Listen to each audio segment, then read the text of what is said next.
আসসালামু আলাইকুম। প্রিয় শিক্ষার্থীরা, আমরা গত ক্লাসে প্রেজেন্ট ইনডেফিনিট টেন্স নিয়ে আলোচনা করেছিলাম। আজকে আমরা আলোচনা করব প্রেজেন্ট ইনডেফিনিট টেন্স ছাড়া অন্যান্য যে সকল স্থানে ভার্বের প্রেজেন্ট ফর্ম বসে। ভার্বের প্রেজেন্ট ফর্ম আমরা আজকে যেগুলো শিখবো, সেখানে কিন্তু থার্ড পারসন সিঙ্গুলার নাম্বার হলেও এস বাই এস যোগ হবে না, কারণ এস বাই এস শুধুমাত্র সেন্টেন্স প্রেজেন্ট ইনডেফিনিট টেন্স হলে যোগ হবে। আর আজকে যেগুলো আমরা শিখবো সেগুলো মোডাল অক্সিলারির কারণে কিংবা পজিটিভ ভার্ব হওয়ার কারণে কিংবা অন্য কোনো একটা কারণে ভার্বের প্রেজেন্ট ফর্ম হয়েছে, অর্থাৎ সেখানে আমরা কখনো এস দিয়ে যোগ করবো না। সেখানে আমরা বক্সে যে ভার্বটা দেয়া থাকবে সেই ভার্বটাকে আমরা অপরিবর্তিত রেখে দিব। প্রথমেই আমাদের আসছে ডু ভার্বের পরে সবসময় ভার্বের প্রেজেন্ট ফর্ম করতে হবে। আচ্ছা, ডু ভার্ব কি কি? ডু ভার্ব হচ্ছে ডু, ডাজ এবং ডিড।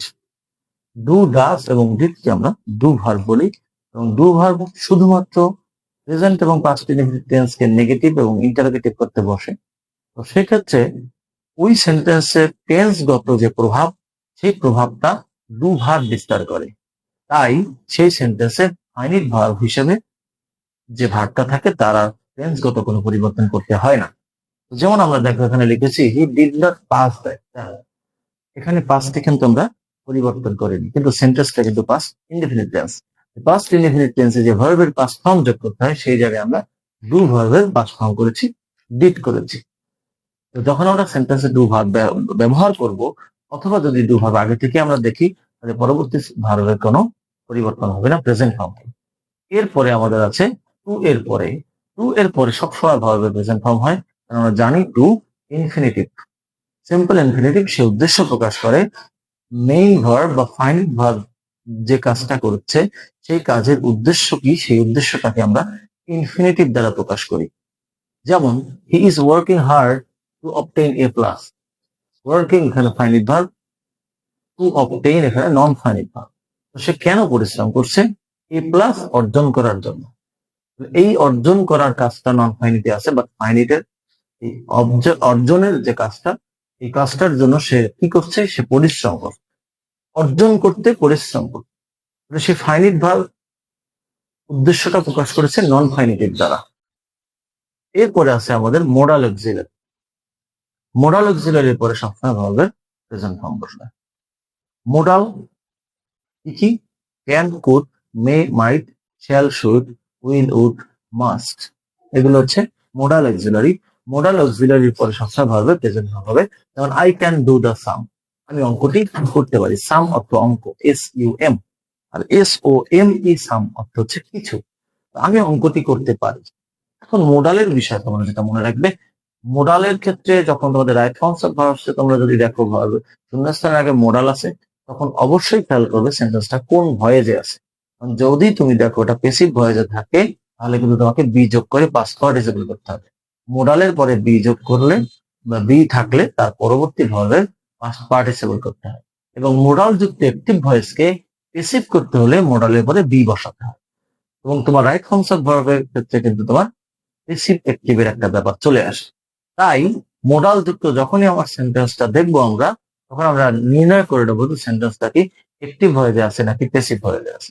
তো যদি অ্যাক্টিভ ভয়েসে থাকে আমরা মোডালের পরে ভার্ব যা আছে তাই থাকবে। যদি প্যাসিভ ভয়েস হয় আমরা বি যোগ করে পাস্ট পার্টিসিপল করব। তো এরপরে আমাদের আছে পজিটিভ ভার্ব। পজিটিভ ভার্বের পরে ভার্বের প্রেজেন্ট ফর্ম হয়। যেমন make, let, get, help, have. Positive ভার্বটা আসলে কি? পজিটিভ ভার্বটা হচ্ছে সেই ভার্বগুলো যেই ভার্বের ক্ষেত্রে সাবজেক্ট নিজে কাজটা করায় না, অবজেক্টের দ্বারা কাজটা করায় বা অন্যের জন্য কাজ করে, নিজের জন্য কাজ করে না। যেমন আমি যদি এখানে উদাহরণ দেখি, কারণ I make him finish the work. I make him finish the work, এখানে মেক কিন্তু পজিটিভ ভার্ব। আমি তার দ্বারা কাজটি শেষ করেছি, সাবজেক্ট কিন্তু কাজটা শেষ করেনি, অবজেক্টের দ্বারা কাজটা শেষ করিয়েছে। আবার I let him play cricket, আমি তাকে ক্রিকেট খেলতে দিয়েছি, আমি কিন্তু খেলিনি, সাবজেক্ট কিন্তু ক্রিকেট খেলেনি, সে অবজেক্টের দ্বারা কাজটা করিয়েছে। I have him post the letter. I have him post the letter, আমি তার দ্বারা চিঠিটা পোস্ট করিয়েছি। তাহলে সাবজেক্ট কিন্তু সে কাজটা করে। পজিটিভ যে ভার্ব, পজিটিভ ভার্বের ক্ষেত্রে সাবজেক্ট নিজে কাজ করে না, অন্যের জন্য বা অন্যের দ্বারা কাজটা করে। এই পজিটিভ ভার্বের পরবর্তী ভার্বটা প্রেজেন্ট ফর্মে করতে হয়। এরপর হচ্ছে আমাদের ইম্পারেটিভ সেন্টেন্স। কি কি ইম্পারেটিভ সেন্টেন্স? কোন সেন্টেন্স গুলো? যে সেন্টেন্স দ্বারা আদেশ, উপদেশ, প্রস্তাব, নির্দেশ এগুলো প্রকাশ করে। এবং এই ইম্পারেটিভ সেন্টেন্স কখনোই প্রেজেন্ট ফর্ম ছাড়া অন্য কোনো ফর্মে হয় না। যেমন please help me, imperative sentence. Stand up, দাঁড়াও, imperative sentence. Do not tell a lie, মিথ্যা বলো না, imperative. Never neglect the poor, গরিবদের অবহেলা করো, ইম্পারেটিভ সেন্টেন্স। ইম্পারেটিভ সেন্টেন্সের ক্ষেত্রে সবসময় ভার্বটা প্রেজেন্ট ফর্ম করতে হবে। এরপর হচ্ছে শুরুতে যদি এভরিবডি, এভরিওয়ান, এভরি যুক্ত noun, anybody, anyone, anything, nobody, no one, nothing, somebody, someone, something, either, neither এগুলো থাকে, তাহলে আমরা পরবর্তী ভার্বের সাথে এস বা ইএস যোগ করব। এই জায়গাটা কিন্তু আমরা ইস বা ইএস যোগ করার কথা বলেছি। কেন বলেছি? কারণ এই যে প্রোনাউন গুলো আছে, এই প্রোনাউন গুলো দ্বারা সবসময় সিঙ্গুলার নাউন প্রকাশ পায়। সিঙ্গুলার নাউন প্রকাশ করলে ভার্বটা সিঙ্গুলার হয়। সিঙ্গুলার ভার্ব মানে কি? ভার্বের সাথে এস বাই এস। সিঙ্গুলার ভার্বের সাথে এস বাই এস যোগ হয়, প্লুরাল নাউনের সাথে এস বাই এস যোগ হয়। এই বিষয়টা খেয়াল রাখতে হবে। অনেক সময় লেখা থাকে ভার্ব সিঙ্গুলার, আমরা অনেক সময় চিন্তা করি ভার্ব সিঙ্গুলার কি আসলে। ভার্ব সিঙ্গুলার মানেই ভার্বের সাথে এস বাই এস যোগ হবে। আবার অক্সিলারি ভার্বের ক্ষেত্রে সিঙ্গুলার প্রকাশ করে, যেমন বি ভার্বের ক্ষেত্রে ওয়াজ, ইজ, হ্যাভ ভার্বের ক্ষেত্রে হ্যাজ, এগুলো সিঙ্গুলার প্রকাশ পায়। তো এই সাবজেক্ট গুলো হিসেবে যদি এইগুলো থাকে, এই প্রোনাউন গুলো থাকে, আমরা তাকে পরবর্তী ভাবের সাথে এস বাই এস যোগ করবো। যেমন everybody loves flower, everybody loves flower, সবাই ফুল পছন্দ করে, প্রত্যেকে ফুল পছন্দ করে, কিন্তু আলাদা আলাদা করে বোঝানো হয়েছে বলেই এখানে সাবজেক্টটাকে থার্ড পারসন সিঙ্গুলার নাম্বার হিসেবে ধরা হয়েছে। এরপরে শেষ যে বিষয়টা, had better, would rather, use to, need to, এরপরে ভার্বের প্রেজেন্ট ফর্ম করতে হয়। এগুলো কি? এগুলো হচ্ছে মনে আছে কি না আমাদের? এগুলো হচ্ছে সেমি মোডাল অক্সিলারি। এগুলো হচ্ছে semi modal auxiliary, that means সেও মোডাল, এরপরে ভার্বের সাথে ভার্বের প্রেজেন্ট ফর্ম করতে হবে। হ্যাড বেটার দ্বারা কি বোঝানো হয়? বরং ভালো।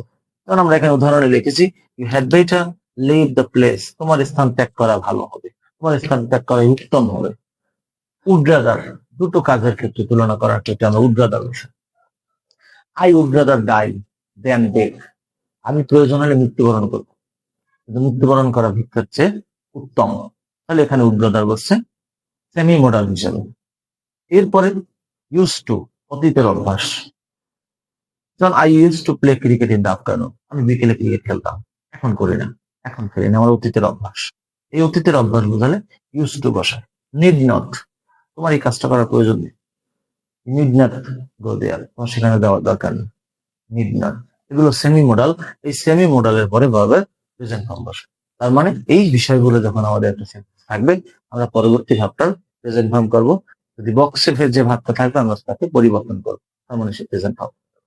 তো আজকে আমরা শিখলাম কোন কোন ক্ষেত্রে ভাবে প্রেজেন্ট ফর্ম হয়।